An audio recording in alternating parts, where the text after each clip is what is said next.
Hello, good morning. आजचा पूर्ण दिवस कामात गेला कसा ते पुढे सांगतेच. तर आरूला शाळेत सोडायला जातानाच कुत्र्याची क्यूट छान अशी पिल्लं पाहायला मिळाली.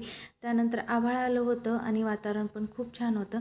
आणि आज मला किचनच्या स्टाईल वगैरे सगळ्या पूर्ण स्वच्छ करायच्या होत्या. त्यामुळे किचनवरती जी भांडी होती ती सगळी स्वच्छ केली आणि त्यानंतर ध्रुवला शाळेत सोडून आले आणि आल्याबरोबर मग राहिलेलं काम करायला घेतलं. आणि आरूला सोडून आल्याबरोबरच मी देवपूजा वगैरे करून घेतली होती. त्यानंतर आता किचनच्या स्टाईल असतात त्या पूर्ण घासून वगैरे क्लीन करून घेतल्या. साबण लावून तारेच्या घासणीने घासले. जरी दिसत नसेल तर थोडासा चिकटपणा हा राहतोच.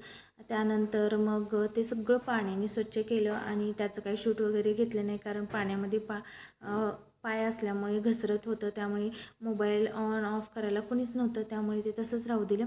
त्यानंतर बघा जे भांडी वगैरे होते किचन होती, साखरेचा डबा, मिठाचा, ते सगळं घासून सगळं चकाचक करून किचन ओटा क्लीन करून झाला. त्यानंतर मुलांना शाळेतून घेऊन आले. घरातील सर्व कामं झाली होती, त्यामुळे मग दळण करायला घेतलं.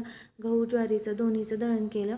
आणि पाऊस सतत चालू आहे 2-3 दिवस झालं आणि ध्रुव इकडे पावसात मस्त भिजतोय आणि पूर्ण भिजला होता. कपडे चेंज केले त्याने. त्यानंतर मी घरात आले, अगरबत्ती म्हणजे दिवाबत्ती केली आणि त्यानंतर आळूची पानं तोडली आणि झाडावरती पाणी पडलं होतं ते थोडंसं शिंपडलं.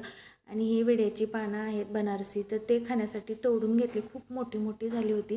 त्यानंतर जेवणं केली आणि हे ह्यांचं काम करत होते. त्यानंतर मी भाजी साफ करून